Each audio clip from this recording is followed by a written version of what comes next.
is a music artist from Lindsay, Ontario. She was first exposed to music through her mother, a gospel singer.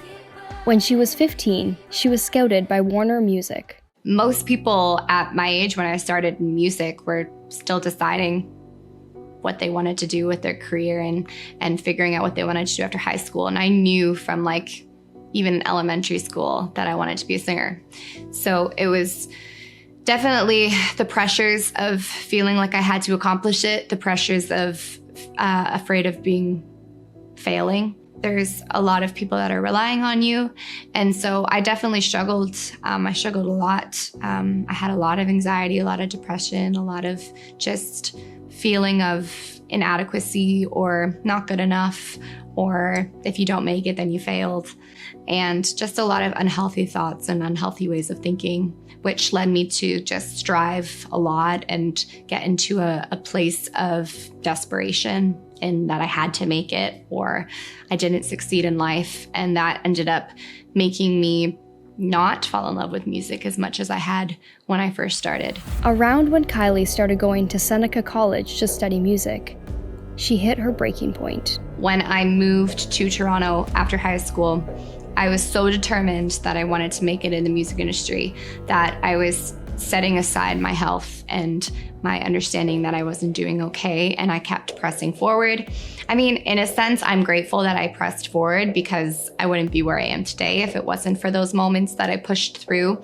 But at the same time, I was in such an unhealthy state that I just started making choices that were just not me, and it just started spiraling from there. And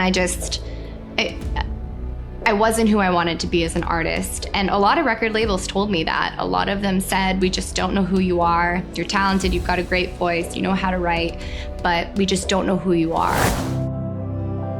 I ended up in a hospital for my mental health, and I stayed there for 2 weeks on the mental health floor.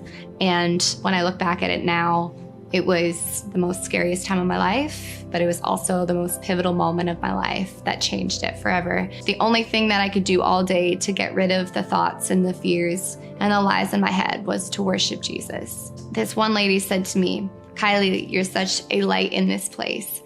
And it shook me to the core. I went back to my room and I just cried and I fell on my knees and I'm like, Lord, how can I be such a light in this place when I am in the darkest place in my life?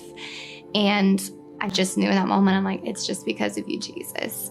And my whole life is just because of you.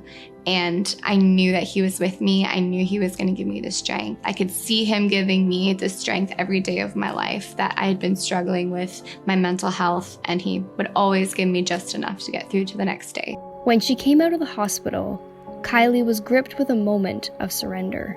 I came to an ultimatum. I prayed the real surrender prayer to God. And I said, Lord, if you do not want me to do this anymore, if music is not for me, if I've been on the wrong journey this whole time, the wrong path that you've not created me for, I just said, take it away, and really, truly meant it. And it was kind of crazy, but literally a week later, I got a call from both my agent and my manager, and they let me go. Through a deepening relationship with Jesus, continued counseling, and the support of her church family, Kylie began experiencing restoration. New songs began bubbling to the surface. So I started really understanding from the moment that I came out of the hospital truly what worship was. And it was in the moments of worship that I fell in love with music again.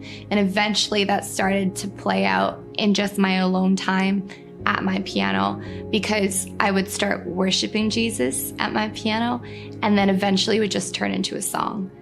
And I would have no agenda, I'd have no expectation, I'd have no marketing plan or anything in mind of what was to come next. I was just writing and falling in love with Jesus and worshiping him. And those were the moments that I believe I've written the best songs in my life.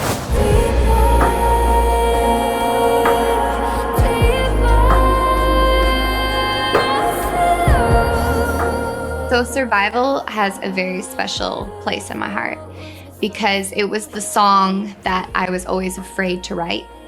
But it came to a place in my life where I was finally whole enough, and I was finally at a place in my life where I felt so healed from the brokenness that I was living in for so long that I knew I was in a healthy place to write it.